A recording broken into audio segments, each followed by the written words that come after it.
Gram கவரரிசி சேர்த்துக்கலாம். இதை நம்ம வந்து மிதமான தீயில வார்மா வறுத்துக்கலாம்.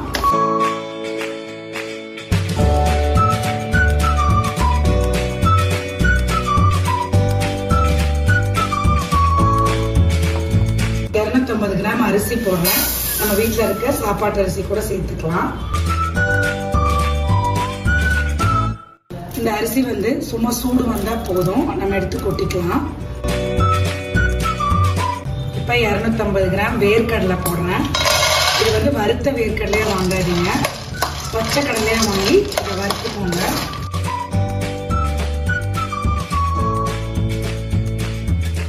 இது மைசூர் பருப்பு, இது 250 கிராம் எடுத்திருக்கேன்.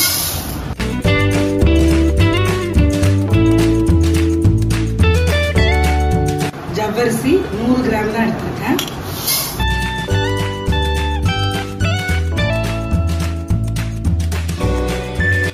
பொட்டுக்கடலை 250 கிராம் போடுறேன்.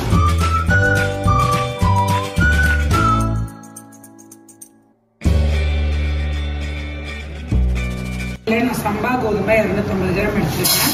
சம்பா கோதுமை கிடைக்காதவங்க சாதாரண கோதுமை எடுத்துக்கோங்க.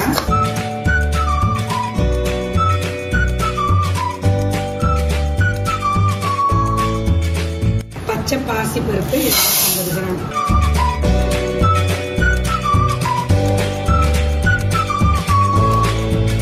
பருப்பு உளுந்து 250 கிராம்.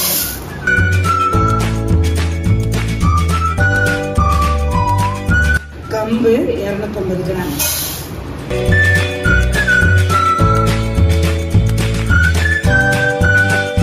சோளம், மக்காச்சோளம் 250 கிராம். நீங்க வந்து சோளம் வெள்ளை சோளமும் சேர்த்துக்கலாம், இல்ல ரெண்டுமே சேர்த்துக்கலாம். ராகி 250 கிராம்.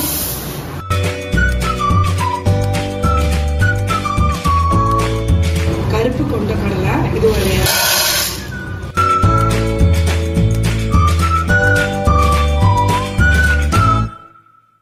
250 கிராம் பாதாம்.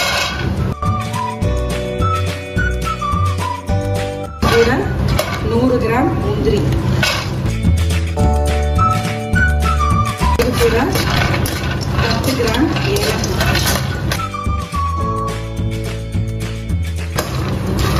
இதெல்லாம் சேர்த்து நம்ம வறுத்துட்டு ஒண்ணா கொஞ்சம் போட்டு ஆற வச்சிடணும். அதுக்கப்புறம் மிஷினில் போட்டு அரைச்சிட்டு வரணும்.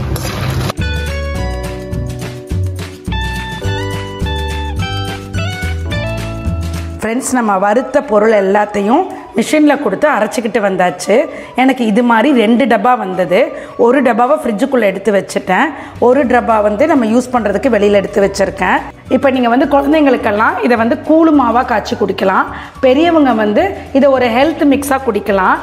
ஃபேரெக்ஸு, செர்லாக்கு இது மாதிரியெல்லாம் கொடுக்கறதுக்கு பதிலாக 1 இயர் கழித்து இந்த மாவை கொடுத்தீங்கன்னா ரொம்ப ப்ரோட்டீன் ரிச்சாக நல்ல குழந்தைங்களுக்கு சத்தாக இருக்கும். அதனால தான் இதை வந்து நம்ம சத்து மாவுன்னு சொல்கிறோம். இப்போ வந்து நீங்கள் பாயாசமெல்லாம் செய்வீங்கள்ல, அந்த மாதிரி ஒரு டேஸ்ட் வரும். இது நீங்கள் வெல்லம் போட்டு குடிச்சிங்கன்னா, பெரியவங்கள்லாம் டீ காஃபிக்கு பதிலாக இதை போட்டு குடிக்கலாம். குழந்தைங்களுக்கு ரொம்ப நல்லது. இதை உங்கள் வீட்லேயும் ட்ரை பண்ணி பாருங்கள். இதில் 16 பொருட்கள் இருக்குங்க. இது சத்து மாவு மட்டுமே நம்ம யூஸ் பண்ணாமல் இதை வந்து நெய் ஊற்றி உருண்டையாக பிடிச்சி ஒரு லட்டு மாதிரி கூட குழந்தைங்களுக்கு கொடுக்கலாம், நம்மளும் சாப்பிடலாம்.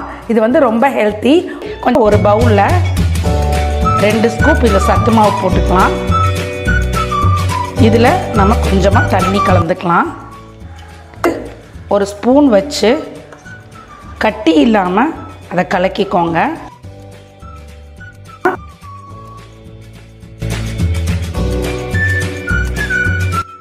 இப்போ நான் 1 டம்ளர் காய்ச்சின பால் எடுத்திருக்கேன், அதை இதில் ஊற்றிக்கலாம்.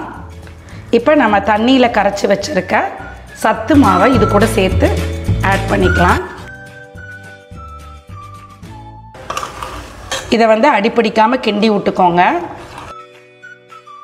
இதில் வந்து நான் 1 ஸ்பூன் நாட்டு சர்க்கரை போடுறேன். குழந்தைங்களுக்கு நம்ம இது மாதிரி காய்ச்சலாம். பெரியவங்களுக்கு காய்ச்சும் பொழுது நீங்கள் வந்து மேலே உங்களுக்கு வாயில் கடிப்படணும் அப்படின்னா முந்திரி பாதாம் இதெல்லாம் கூட கொஞ்சம் அப்படி கட் பண்ணி இது மேலே போட்டு சாப்பிட்டிங்கன்னா ரொம்ப நல்லாயிருக்கும். பாருங்கள் இது கெட்டிப்படுது. கொஞ்சம் அந்த மாவு வேகிற வரைக்கும் கொஞ்சம் கிண்டணும். இது அவ்வளோ தண்ணியாக இருக்குது.